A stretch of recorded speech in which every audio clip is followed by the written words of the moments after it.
Hashtag ask doctor John Watson type చేసి మీ questions అడగండి, తప్పకుండా రిప్లై చేస్తాను. వెంకట్ 3322 సార్, ఆర్మ్‌పిట్స్ నుండి హెయిర్ తీయొచ్చా? ఏందన్నా నువ్వు అడిగే క్వశ్చన్ ఏంది నువ్వేంది నేను మనం హెయిర్ ట్రాన్స్ప్లాంటేషన్ ఎందుకు చేస్తాము అంటే, ఎవరికైతే బాల్డ్నెస్ వచ్చిందో అటువంటి వాళ్ళకి పర్మనెంట్ హెయిర్ రీగ్రో చేసుకోవడానికి లేదా గ్రోయింగ్ హెయిర్ రీగ్రో చేసుకోవాలంటే మన బాడీలో ఉండే డిహెచ్టి ఇండిపెండెంట్ హెయిర్ని తీసుకొని స్కాల్ప్ మీద ఇంప్లాంట్ చేసుకుంటే ఆ ఏరియాలో ఆ హెయిర్ అలాగే గ్రో అవుతాయి. ఇది అందరికీ తెలిసిన విషయమే. ఇప్పుడు ఈ డోనర్ హెయిర్ని ఎక్కడి నుంచి తీసుకుంటాము అంటే, మనం గమనించాల్సింది పర్మనెంట్ హెయిర్ ఏదైతే ఉందో. ఫర్ ఎగ్జాంపుల్, ఒక వ్యక్తి చాలా వయసు, అది 80 సంవత్సరాలు కావచ్చు, 90 సంవత్సరాలు కావచ్చు, అలా వయసు పైబడిన వ్యక్తిని మనం కనుక గమనించినట్లయితే, ఎవరికైతే బాల్డ్నెస్ వచ్చిందో వాళ్ళకి మీరు గమనించండి, తల వెనకాల భాగంలో ఉండే వెంట్రుకలు ఎప్పటికీ రాలిపోవు, పల్చగా అయిపోవచ్చు కానీ రాలిపోవు. సో ఆ ఏరియా ఒక ఎఫెక్టివ్ డోనర్ ఏరియా.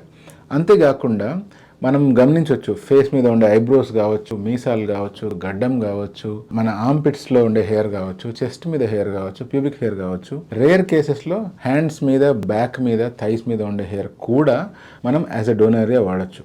కానీ మనము చేస్తున్న ఈ హెయిర్ ట్రాన్స్ప్లాంటేషన్ ప్రధాన ఉద్దేశము ఫేషియల్ డిస్ఫిగర్మెంట్ కాకుండా ఉండడానికి. అదే కనుక ఐబ్రో హెయిర్ తీసుకున్నాము అంటే ఫేస్ డిస్ఫిగర్డ్గా కనిపిస్తుంది. అలాగే మీసాల హెయిర్ తీసినా కూడా, అలాగే గడ్డం హెయిర్ కూడా ఈ కనిపించే ఏరియాలో తీస్తే ఫేస్ డిస్ఫిగర్డ్ అవుతుంది. దాన్ని మనము అవాయిడ్ చేయడానికి గడ్డంలో తీసుకుంటే గడ్డం కింద నుంచి తీసుకుంటాం. సో మీరు చెప్పినట్లు ఆర్మ్‌పిట్స్ ఏరియాలో అంటే మన సంకల్లోంచి హెయిర్ తీసుకోవచ్చు అంటే డెఫినెట్గా తీసుకొని వాడచ్చు. బట్ ప్రాబ్లం ఏంటి అంటే, ఆర్మ్‌పిట్ ఏరియాలో ఉండే హెయిర్ చుట్టూతా స్వెట్ గ్లాండ్స్ చాలా ఎక్కువగా ఉంటాయి. మనం క్రియేట్ చేసే ఈ ఆర్టిఫిషియల్ ఇంజరీ వల్ల ఆ ఏరియాలో గ్లాండ్స్కి ఇన్ఫెక్షన్ వచ్చే ఛాన్సెస్ ఎక్కువగా ఉన్నాయి. హీలింగ్ అంత బాగా జరిగే ఛాన్సెస్ కూడా తక్కువ. సో ఎప్పుడైతే ఇలా చేస్తామో డెఫినెట్గా ఆ ఏరియాలో ఎంతో కొంత ఇన్ఫెక్ట్ అయ్యి ఆ కండిషన్ ఒక క్రానిక్ కండిషన్గా మారే ఛాన్స్ ఉంది. అందుకనే సాధ్యమైనంత వరకు ఆర్మ్‌పిట్ హెయిర్ని అవాయిడ్ చేస్తూ ఉంటాం. అలా కాకుండా ఇంకా బాడీ మీద ఎక్కడ డోనర్ హెయిర్ లేదు అండ్ ఆర్మ్‌పిట్ హెయిర్ వాడవలసిన అవసరం ఉంది అంటే డెఫినెట్గా కావాల్సిన ప్రికాషన్స్ తీసుకొని ఆర్మ్‌పిట్ హెయిర్ని కూడా హెయిర్ ట్రాన్స్ప్లాంటేషన్ చేసుకోవడానికి వాడుకోవచ్చు.